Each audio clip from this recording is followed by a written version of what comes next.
வாக்கியம் செத்தாத ஜீவநதி தாமிரபரணி ஆறு. அதை சென்னையில் இங்கேருந்து போய் நம்முடைய நெல்லையினுடைய பெருமைகளை அங்கே சிறப்பாக செயல்படுத்தக்கூடிய அருமையான சீஃப் கெஸ்ட் வந்திருக்காங்க. அவங்களை பற்றியான இன்ட்ரோடியூஷன்ஸ் நம்முடைய அட்வொகேட் பாலன். இது நமது சீஃப் கெஸ்ட் அவங்களுடைய சங்கர்மணி அப்படிங்கிறவங்க நம்ம சீஃப் கெஸ்ட் வந்திருக்காங்க. சார் வந்து சென்னையில் வந்து இப்போ தற்போது வந்து ஆதித்யா இன்ஃபோடெக் லிமிடெட் அப்படிங்கிற கம்பெனியில் ஏஜி மாஸ்டர் ஜெனரல் மேனேஜராக இருக்கிறாங்க.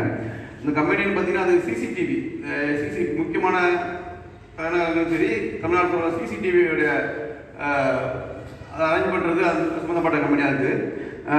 சாருடைய தந்தையார் பேர் வந்து திரு செல்லத்துறை தேவர். அவங்க வந்து நம்ம திருநெல்வேலியில் சப் இன்ஸ்பெக்டர் ஆஃப் போலீஸாக இருந்தாங்க. தற்போது சார் காலமாகிட்டாங்க. அவங்க 2 பெண் குழந்தைங்க, ஒன்று சேர்த்துனா ஒன்று ஆறாவதுனா, 2 தம்பி ஒரு தங்கச்சி. அவர் தம்பி என்னோட தான் அவையில ப்ராக்டிஸ் பண்ணுறாரு, ரமேஷ் சார் பேர். சார் பிடெக் முடிச்சிருக்காங்க நம்ம எஃப்எக்ஸ் காலேஜில். சார் 2005 சென்னையில் போய் ஒர்க் பண்ணுறாங்க. நிறைய ஐடி கம்பெனியில் சார் ஒர்க் பண்ணியிருக்காங்க. அதுபோல் சார் வந்து electronic security association of India ESAI அப்படிங்கிற ஒரு கம்பெனியில் அசோசியேஷன் செக்ரட்டரியாக இருக்கிறாங்க. அதுபோக எஃப்எக்ஸ் இன்ஜினியரிங் காலேஜில் அலுமினி செக்ரட்டரியாக இருக்கிறாங்க. அதுபோக சென்னை வாழ் நெல்லை மக்கள் நலச்சங்கம் அப்படிங்கிற ஒரு சங்கத்தை சாரே ஆரம்பித்து அதுக்கு நிறுவனராகவும் தற்போது செயலாளராக இருக்காங்க. அந்த சென்னை வாழ் நெல்லை மக்கள் நலச்சங்கம் தான் இப்போ வாரம் பார்த்தீங்கன்னா நெல்லை டாக்ஸ் அப்படிங்கிற தலைப்பில் ஒரு நம்ம நெல்லையில் சிறப்புகள், நெல்லையில் யார் யார் அறியப்படாத தலைவர்கள் யார் இருக்காங்க, நெல்லையில் சிறப்பு என்னங்கிறது வந்து தொடர்ந்து 35 வாரமாக நடந்துட்டு இருக்குது. கடந்த வாரம் நம்ம இறந்து போன தோப் பார்மசி அவங்களை பற்றி கூட ஒரு ஆர்டிக்கல் போட்டிருந்தாங்க, எல்லாமே இப்போ பார்த்துருந்தோம். அது மாதிரி ஒரு நிலையோட சிறப்பை இப்பவும் எடுத்து சொல்றதுல முக்கிய பங்கு வகிக்கிறாங்க. சார் நிறைய செமினார்ஸ் அண்ட் கான்ஃபரன்ஸ் கனெக்ட் பண்ணியிருக்காங்க. தன்னை வந்து ஒரு திருநெல்வேலிக்காரன் அப்படிங்கிற சொல்றதுல ரொம்ப பெருமைப்படுறதா சார் சொல்லியிருக்காங்க. அதுபோக சார் வந்து நம்ம Tamil Nadu dubbing coordinator studio owner சிஸ்டமில் EC மெம்பராக இருக்கிறாங்க. சார் நம்ம கிளப்புக்கு வந்தது எங்கள் கிளப்புக்கு மிக பெருமை. நம்ம நல்ல பெருமையை நாங்களும் தெரிஞ்சுக்கொள்ள ஆசைப்படுறவங்களோட சேர்ந்து நல்ல பெருமை சொல்றதுக்காக கேட்க ரொம்ப விருப்பமாக இருக்கும் சார்.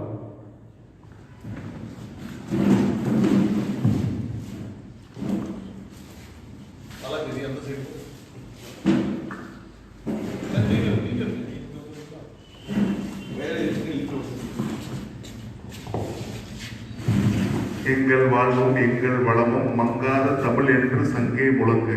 அவையோர் அனைவருக்கும் இனிய மாலை வணக்கம்.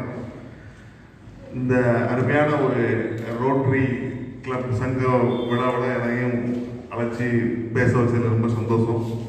ஆக்சுவலாக ரோட்டரி கிளப்பு வந்து ஒரு இன்டர்நேஷ்னல் கிளப். எனக்கு சின்ன வயசுலேருந்தே எனக்கு தெரிஞ்ச ஒரு கிளப்பு தான், எனக்கு புதுசு இல்லை.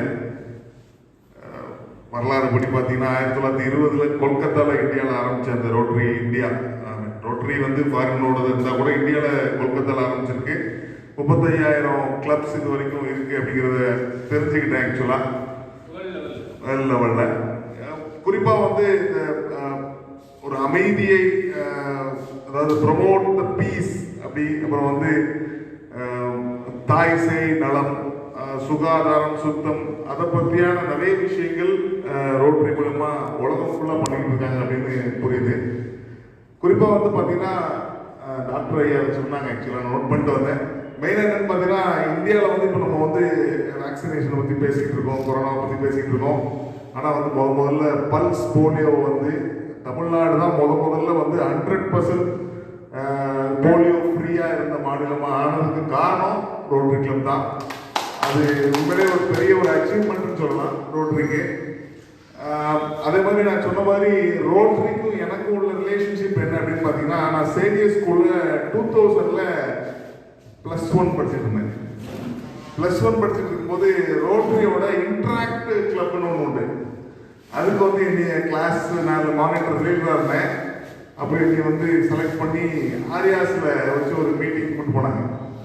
அப்போ தான் அந்த இதெல்லாம் பார்த்தேன். இதெல்லாம் எனக்கு புதுசு இல்லை, நான் பார்த்துருக்கேன். அப்போவுமே இந்த இது பண்ணுறது பெல்லு அந்த இதெல்லாம் வந்து ஆரியாஸ் அந்த ஹாலில் 2000 அப்போ வந்து ஆம்வே வந்து இந்தியாவுக்கு வந்துட்டேன்.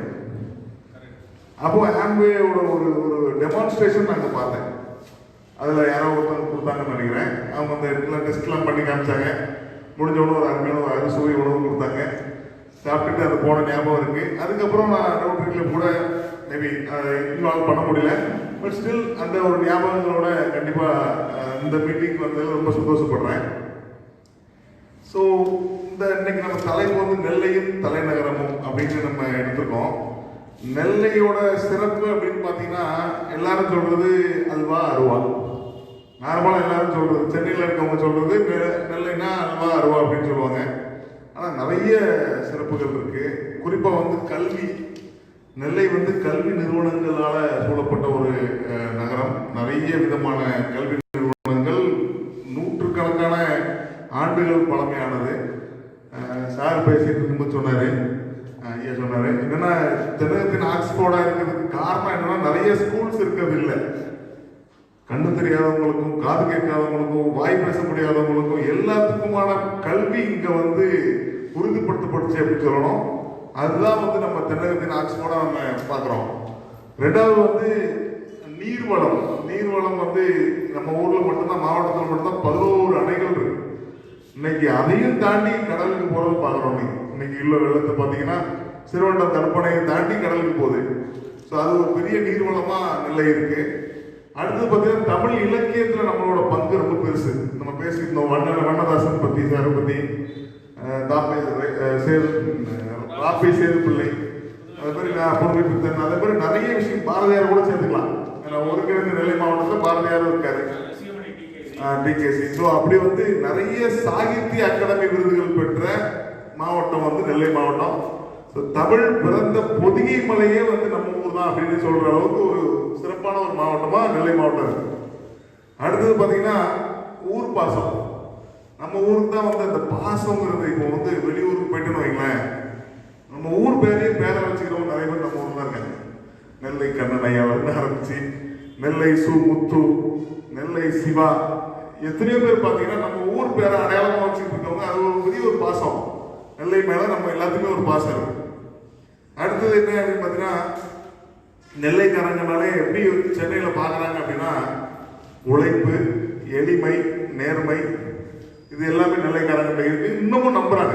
அது வந்து முதல்ல இருந்து ஒரு 30 வருஷத்துக்கு மேல இருந்து வந்தவங்க இருந்து இன்னைக்கு வரைக்கும் நம்புறாங்க. அடுத்தது பார்த்தீங்கன்னா தலைநகர்ல சாதிச்சவங்க நிறைய பேர் நம்ம ஊருக்காரங்க இருக்காங்க. எக்ஸாம்பிள் உங்க எல்லாத்துக்கும் தெரிஞ்சிருக்கும், டிவிஎஸ் சதன் ரோட்வேஸ் பஸ் ஓட்ட வண்டி தான் டிவிஎஸ் நிறுவனமா வளர்ந்துருக்கு.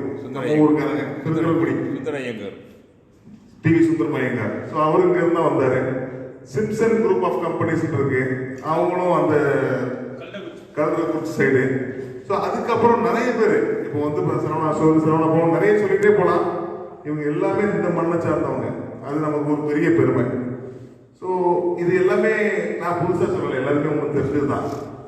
ஆனால் வந்து ஒருத்தர் நான் பேசிட்டு இருக்கும்போது சொன்னாரு, சார் நான் ஒரு கேள்வி கேட்டேன், சார் திருநெல்வேலியில் எப்படி சார் மக்கள் வந்து நல்லா இருக்காங்க, உங்களுக்கு எப்படி தோணுது? மற்ற மாவட்டத்தை கம்பேர் பண்ணும்போது திருநெல்வேலி வந்து மக்கள் ரொம்ப ஷார்ப்பாக இருக்காங்களோ அப்படின்னு கேட்டேன். அவர் சொன்னாரு, தம்பி நீ சொல்றது கரெக்ட் தான், ஆனால் 30 வருஷத்துக்கு முன்னாடி இருந்தவங்க தான் எல்லாருமே பெரிய ஆளா இருக்காங்க. இடையில 30 வருஷமா பெருசா இல்லை, அது கவனிச்சே அப்படின்னு கேட்டேன். அதாவது 70ஸ்ல சென்னைக்கு போனவங்க, 80ஸ்ல சென்னைக்கு போனவங்க மட்டும் தான் பெரிய லெவலில் ஷைன் பண்ணியிருக்காங்க. அதுக்கப்புறம் பெருசா ஆகலை, அது கவனிக்கல நீங்கன்னு கேட்டாரு. நான் கொஞ்சம் யோசிச்சு பார்த்தேன், என்ன டிஃபரன்ஸ்னா, இங்க இருந்து போறோம் நாங்க, என்னையும் சேர்த்து தான் சொல்றேன். படிப்பு முடிச்சு போறோம், என்னன்னா சீக்கிரம் செட்டில் ஆகணும், ஏதாவது கம்பெனியில் இன்டர்வியூவில் கிடைச்சி வேலை போயிடும், வேலை போயிட்டு கேம்பஸ் இன்டர்வியூவில் கிடைச்சி வேலை போதும், ஏதாவது வீடு வாங்குறோம் இஎம்ஐல, அப்புறம் வந்து கல்யாணம் முடிக்கிறோம். அந்த ஒரு சர்க்கிள்லேயே வந்து மாட்டிக்கிறோம்னு தான் எனக்கு தோணுது. இப்பதான் கொஞ்சம் அது வந்து வெளியே வந்து வர ஆரம்பிச்சோம். நிறைய பேர் தொழில் தொடங்குறதுக்கு, தொழில் முனைவோரா. இடையில வந்து நிறைய பேர், எல்லாரும் பேரண்ட்ஸுமே நீங்களும் தான் காரணம். எல்லாத்துக்கும் நீங்களே என் பையன் ஒரு கம்பெனியில் வேலை பார்க்கணும், சீக்கிரம் கல்யாணம் முடிக்கணும், செட்டில் ஆகணும், அவ்வளோதான். அந்த ஜென்ரேஷன்ல அதுக்கு முன்னாடி உள்ளவங்க நிறைய பேர் பெரிய ஆளா இருக்காங்க. ஸோ அதுக்கப்புறம் நம்ம சொல்லிக்கிற மாதிரி நிறைய பேர் வேற வேற கம்பெனிஸ்ல ஒர்க் தான் பண்றோம். ஸோ அதை அவர் சொல்லும் போது எனக்கு தோணுச்சு, அதான் கொஞ்சம் மிஸ் பண்ணிருக்கோம் அப்படின்னு.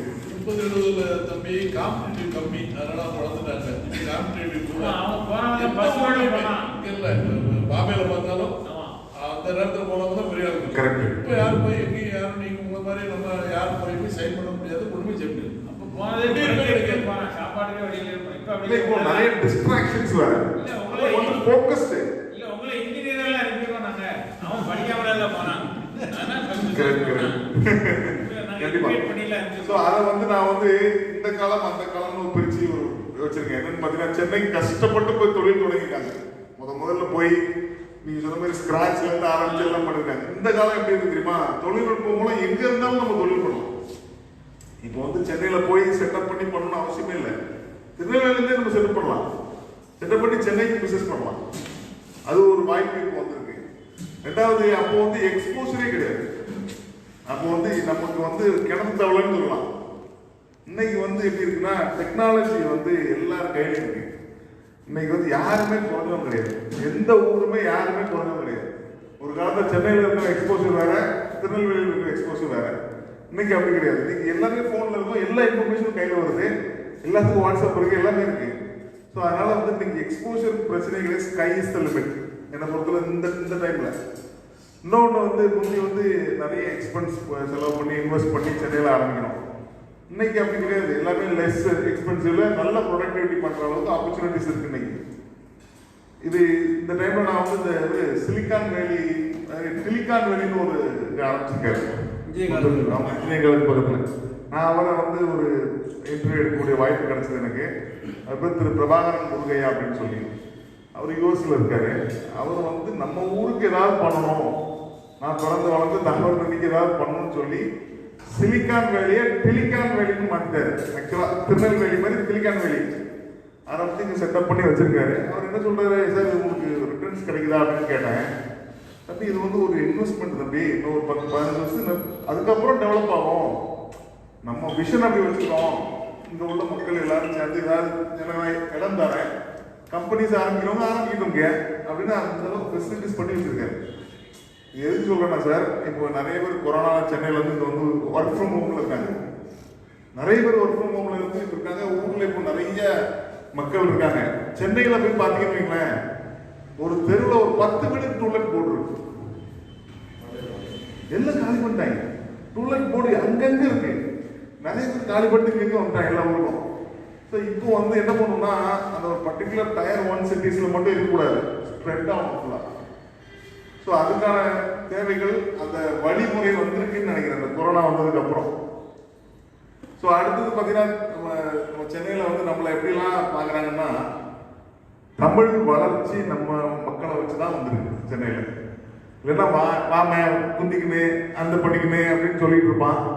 இல்லைன்னா தெலுங்கு நிறைய இருந்திருக்கும். இன்னைக்கு சென்னையில் தமிழ் இருக்குன்னா அது காரணம் திருநெல்வேலிக்காரங்க. ரெண்டாவது, சொன்ன மாதிரி உழைப்பின் இலக்கணமா இருக்கிறது நம்ம ஊருக்கார தான். இந்த கடை வச்சிருக்கவங்கள இருந்து பெரிய பெரிய ஆட்கள் வந்து காலையில 4 மணிக்கு ஆரம்பிக்கிறவன் நைட்டு 11:30-12 மணி வரைக்கும் முடிச்சிருந்து வேலைகள் இன்னும் பாக்குறாங்க. ஸோ அந்த உழைப்பு வந்து நம்ம ஊருக்காரங்க இருக்குங்கிறது அங்க உள்ளவங்களுக்கு எல்லாத்துக்குமே தெரியுது. ரெண்டாவது, எல்லா சென்னைக்காரனுக்கும் கண்டிப்பா ஒரு திருநெல்வேலிக்காரன் ஃப்ரெண்டா இருக்கும். எல்லா ஊர்லயும் பாருங்க, எல்லா ஃப்ரெண்டும் சொல்லுவாங்க எனக்கு ஒரு திருநெல்வேலிக்காரன் இருக்காங்க. அதனாலதான் இங்க அல்வா நிறைய சேலா வருது. ஏன்னா எல்லாருக்கும் என்ன பண்றாங்க, மொத்தம் எடுத்து போகும்போதே சொல்லிடுவாங்க வேண்டதில்லை அல்வா அப்படின்னு. மொத்தமா நம்ப மாட்டோம். நம்ம உள்ளூர்ல இருக்கவனே அல்வா நிறைய சாப்பிடுறது கிடையாது. இங்க இருந்து கொண்டு போய் வெளியே கொடுக்கறது தான் அதிகம். அது வந்து நமக்கு அது வந்து ஒரு பிளஸ் பாயிண்டா கூட இருக்கும். சில டைம்ல வந்து ஆபீஸ்ல ஹையர் அபிஷியல் இருப்பாரு, நம்ம போய் அல்வா கொடுத்து, இது வந்து வேற மாதிரி அல்வா கொடுத்து கரெக்ட் பண்றது இல்லை. இருந்தாலும் வந்து அவங்கள வந்து மனசுல இடம் பிடிக்கிறோம் நம்ம. ஓ சங்கர் அல்வா கொடுத்தாரு, அதை கொண்டு போய் வீட்டுல கொடுப்பாரு. அவரு வீட்டுல யாரு கொடுத்தா சங்கரா, ஓ ஓகே அப்படின்னு ஒரு சாஃப்ட் கார்னர் நமக்கு வருது பாருங்க. அதுக்கு இந்த அல்வா ரொம்ப உதவியா இருக்கு. ஸோ இப்படி வந்து அதுக்கப்புறம் நான் சொன்ன மாதிரி நம்பிக்கை நாணயம், இவங்களை நம்பலாம், திருநெல்வேலிக்காரங்களாம் நம்பலாம், ஒன்றும் பிரச்சனை பண்ண மாட்டாங்க, அதாவது நம்ம சொன்னதுக்கு கரெக்டா இருப்பாங்க அப்படிங்கிற அளவுக்கு ஒரு நேம் இன்னும் மட்டும் கிரியேட் பண்ணி வச்சிருக்கோம். ஸோ இது எல்லாமே அந்த நெல்லையின் தலைநகரம் சொன்னோம் இல்லையா, இதுல வந்து கண்டிப்பா ரெண்டுமே வந்து நம்ம பேலன்ஸ் பண்ணி கொண்டு போனா இங்க இருக்கிற தொழில் முனைவோர்கள் இப்போ இருக்கிறவங்க கண்டிப்பா இங்க இருந்தபடியே வந்து சென்னையில பண்ணலாம். சொல்லி முந்தைய அந்த வாய்ப்பு இல்லை, இப்போ இருக்கு. அதை சொல்லுவாங்க. ஏன்னா வந்து போய் செட்டப்லாம் எதுவும் பண்ண தேவையில்லை. இன்னைக்கு வந்து ஏகப்பட்ட ஃபோரம்ஸ் இருக்கு. இன்னைக்கு ரோட்டரி மாரி உள்ள ஃபோரம்ஸ் இருக்கு. ரோட்டரியில உங்களுக்கு அங்க உள்ள டேட்டா பேசஸ் இருக்கும், அங்கே உள்ள மெம்பர்ஸ் கூட உங்களுக்கு கனெக்டிவிட்டி இருக்கும். இதே மாதிரி நிறைய ஃபோரம்ஸ் இன்னைக்கு இருக்கு. ஸோ அதில் பண்ணலாம். வயசுலையும் அனுபவத்துலையும் என்னோட நிறைய மூத்தவங்க இருக்கீங்க. இருந்தாலும் என் சைடில் நான் பார்த்த ஒரு 3 பாயிண்ட் மட்டும் சொல்கிறேன். வெற்றிக்கான வழிகள் அப்படிங்கிறது ஒன்று என்னன்னு பார்த்தீங்கன்னா கம்யூனிகேஷன். மெயினாக வந்து நம்ம ஊரில் வாழ்கிறதுக்கு நல்ல தமிழ் தெரிஞ்சால் போதும், கொஞ்சம் இங்கிலீஷ் தெரிஞ்சால் போதும். பட் இங்கேருந்து நம்ம சென்னைக்கு போகிறோம்னு வைங்களேன், கண்டிப்பாக ஒரு ஃப்ளூவெண்ட்டாக இங்கிலீஷ் பேச தெரிஞ்சதுன்னா அது நிறைய இடத்துல நான் பார்த்துருக்கேன், நம்மளை வேற லெவலுக்கு எடுத்துகிட்டு போய் வைக்கும். ஏன்னா தமிழ் மட்டுமே இருக்காது, கண்டிப்பாக இங்கிலீஷ் கண்டிப்பாக தெரியணும். இப்போ நீங்கள் வந்து சென்னையும் தாண்டி குஜராத்லேயே எங்கேயா போய் தொழில் பண்ண போறீங்க, உங்கள் கம்பெனியை வந்து நிறைய பிரான்ச்சஸ்ல உருவாக்குறீங்க, கண்டிப்பாக ஹிந்தியும் தெரியும். ஏன்னா இது அரசியல் ரீதியாக ஹிந்தி எதிர்ப்பு அதெல்லாம் ஒன்று இருக்கு. இருந்தாலும் தமிழ்நாடே ஒரு பெரிய நாடு அளவுக்கு ஒரு பெரிய ஒரு ஸ்டேட்டு. நீ எங்கேயே பிசினஸ் பண்ணி ஃபுல்லா இருந்தா தமிழும் இங்கிலீஷ் தாராளமா போதும். ஆனா கண்டிப்பா இங்கிலீஷ் எல்லாத்தையும் நல்லா படிக்கிறீங்க. தமிழ்நாட்டில் இருக்குது அடுத்த ஜென்ரேஷன்ஸ் நிறைய பேர் வந்து லேக் ஆகுறது அங்கதான். ஏன்னா நம்ம திருநெல்வேலிக்காரங்களுக்கு வந்து டெக்னிக்கலா நல்ல ஐடியா, நல்ல படிப்பறிவு நல்லா இருக்கும், அங்க போய் எக்ஸ்பிரஸ் பண்ண தெரியாது. ஒரு ஸ்டேஜ் ஃபியர் வரும், அங்க போயிட்டு சரியா பேச முடியாம. ஆனா அங்க இருக்கவனுக்கு ஒரு மண்ணும் தெரியாது. ஆனா அவன் போடுற பீட்டர் இருக்கு பாருங்க, போயிட்டு ஹாய்ஃபையா பேசி அவன் மேல சீனை போட்டு போயிடுவான். ஸோ அந்த கம்யூனிகேஷன் நமக்கு வந்து கண்டிப்பா லேக் ஆகும். அது நான் உங்களுக்கான அட்வைஸ் சொல்லல, உங்களோட பசங்களுக்கு உங்களோட அடுத்த ஜென்ரேஷன் சொல்றேன். அடுத்தது பாத்தீங்கன்னா சார், எப்பவுமே பி த இனிஷியேட்டரா இருக்கணும். இப்போ வந்து எக்ஸாம்பிள் ஒரு பெரிய அவையில இருக்காங்க, யார் பேசுறா அப்படின்னு சொன்னா டக்குன்னு எதிர்த்து பேசணும். ஸோ அப்போ அடுத்தவங்க பேசுவான், என்ன கேள்வி கேட்கணும், அதுக்கப்புறம் நான் அதை பார்த்துட்டு நான் பேசுறேன் அப்படின்லாம் நினைக்கக்கூடாது. ஸோ அது இருந்தால் என்னைக்குமே வந்து இனிஷியேட் பண்றவங்களுக்கு கண்டிப்பா அதோட மைலேஜ் கண்டிப்பா கிடைக்கும். எனி இண்டஸ்ட்ரி நீங்க வந்து இது மீட்டிங்கே எடுக்கணும்னா உங்க கம்பெனிலயோ உங்களோட தொழில் போட்டிலையோ எதுலையோ நீங்க ஸ்டார்ட் பண்ணிட்டீங்க அப்படின்னா இந்த இனிஷியேட்டருக்கு உண்டான ட்ரெண்ட் செட்டர்னு சொல்றாங்க பாருங்க, அவருக்கு கண்டிப்பா அந்த பெனிஃபிட் கண்டிப்பா கிடைக்கும். ஸோ அது மூணாவது, யாரு எங்க பார்த்தாலும் ஜஸ்ட் ஒரு ஸ்மைல் பண்ணுங்க. அதாவது ஸ்மைல் வந்து நமக்கு காஸ்ட் நத்திங் அப்படின்னு சொல்லுவாங்க. சிரிக்கலாம், இது தப்பே கிடையாது. இப்போ எக்ஸாம்பிள் ஒரு ஃபாரினர் பாக்குறீங்கன்னு வைங்க, ஃபாரினர்ஸ்க்கும் நமக்கும் என்ன டிஃபரன்ஸ் பாருங்க. ரோட்ல போனா ஃபாரினர்ஸ்ல வந்து பிடிக்கும் நமக்கு, என்ன போறோம் எப்படிமா பாத்துறீங்களா, அவன் வந்து அதாவது அந்த ஸ்மைலை பார்த்தாலே நமக்கு வந்து ஒரு ஆட்டோமேட்டிக்கா இல்லை நம்மளுக்குலாம் அப்படி இப்படிலாம் இருப்பாங்க சில டைம்ல. ஸோ சரி, அதாவது நேராக வந்து நான் சொன்ன மாதிரி இனிஷியேட் பண்ணி வந்து லைட்டாக ஒரு ஸ்மைல் பண்ணாலே அடுத்தவங்களை நம்ம அட்ராக்ட் பண்ண முடியும். ஸோ இது என்னோட நான் வாழ்க்கையில் அதாவது ஒரு 15 வருஷம் சென்னை அனுபவத்தில் நான் கற்றுக்கிட்டது. ஸோ உங்க கூட ஷேர் பண்ணக்கூடிய வாய்ப்பு எனக்கு கிடைச்சது. இந்த வாய்ப்புக்கு மிக்க நன்றி சார் எல்லாத்துக்குமே. ஏன்னா வந்து பொங்கலுக்கு வந்து நான் ஊருக்கு வந்திருந்தேன். ஆக்சுவலாக நாளைக்கு தான் டிக்கெட் போட்டிருக்கேன். ஸோ நிறைய அந்த நெல்லை டாக்ஸுங்கிற அந்த நிகழ்வு வழியாக நிறைய பேர் நம்ம பார்க்க முடிஞ்சது. நான் இப்போ பேசுறதுல வந்து நிறைய பேருக்கு வந்து கிடைச்ச இன்ஃபர்மேஷன்ஸ் தான் எனக்கு. நான் இப்போ சொன்ன மாதிரி நாரமநாதன் சார் நிறைய பேசும்போது நெல்லையை பற்றி நிறைய விஷயங்கள் சொன்னார். ஏன்னா எனக்கு ஆச்சரியமா இருந்தது. நமக்கு ஏற்கனவே நெல்லைன்னா நம்ம குதிப்போம், இதில் வந்து நெல்லையை பற்றி பழைய வரலாறுலாம் சொல்லி அந்த ஏமி கார்மிக்கல் என்ன சார் சொன்னீங்க, ஏமி கார்மிக்கல்னு ஒரு டச் ஒரு லேடி, அவங்க இங்க வந்து இந்த ஊருக்கு வந்து டோனாவூர்ல ஒரு ஹாஸ்பிட்டல் கட்டி ஃபுல்லாவே அங்கேயே இருந்து சாவர வரைக்கும் அங்கே தான் இருந்திருக்காங்க.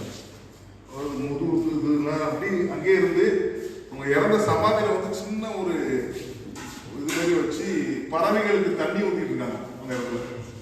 டோனாவூர் ஹாஸ்பிட்டல் நான் கேள்விப்பட்டிருக்கேன், பட் இந்த வரலாறு தெரியாது எனக்கு. கரெக்ட், சாரடாக்கர் பத்தி சொன்னாரு, பிளைண்ட் ஸ்கூலை பத்தி சொன்னாரு. பிளைண்ட் ஸ்கூல் வந்து முதலாம் உலக போறோம், இரண்டாம் உலக போறோம், அதுல வந்து அடிபட்டவங்க கண்ணில் அடிபட்டவங்களை வந்து இங்க வந்து ட்ரீட்மெண்ட் பண்ணிருக்காங்க பாளையங்கோட்டையில். ஸோ அந்த அளவுக்கு பெரிய ஒரு வரலாற்று சிறப்புமிக்க ஒரு நகரத்தில் நம்ம இருக்கோம்.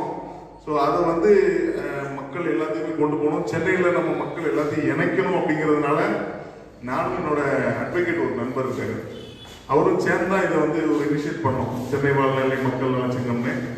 ஸோ அது வந்து நிறைய நெல்லையில் இருக்கவங்க, நிறைய தமிழ் இலக்கியவாதிகள், ஐஏஎஸ் ஆஃபீஸர்ஸ், நம்ம ஊருக்காரங்க அலெக்ஸ் பால் மேனன் சொல்லி சத்தீஸ்கர்ல இருக்காரு, அவர் அந்த மாவோயிஸ்ட் கடத்திட்டு போயிட்டாங்க. ஆக்சுவலா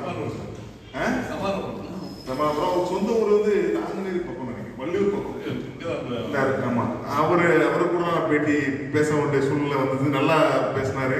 ரெண்டாவது சுந்தரேசன் சொல்லி பாண்டிச்சேரியோட சீஃப் செக்ரட்டரியா இருக்காரு. அவர் நம்ம ஊருக்கு IAS. ஸோ நிறைய பேர் இது மாதிரி இருக்காங்க. அவங்கள்ட்ட நம்ம கேட்கும்போது நம்ம இன்னும் கொஞ்சம் ஒரு பூஸ்ட் வருது. ஆக்சுவலாக ஊர்ல இருந்தா நம்ம தாமிரபரணி தண்ணி குடிச்சு எங்கெங்கெல்லாமோ இருக்காங்க அப்படின்னு சொல்லி பிரபாகரன் முருகே அவர் வந்து யூஎஸ்ல பெரிய கம்பெனி நிறுவனம் நடத்திட்டு இருக்காரு. அவர் தான் இங்க செட்டப் பண்ணியிருக்காரு. அவர் கூட பேசக்கூடிய வாய்ப்பு கிடைச்சது. ஸோ இது ஒரு நல்ல ஒரு வாய்ப்பா நினைச்சேன். உங்களையும் இங்க வந்து பார்த்ததுல ரொம்ப சந்தோஷம்.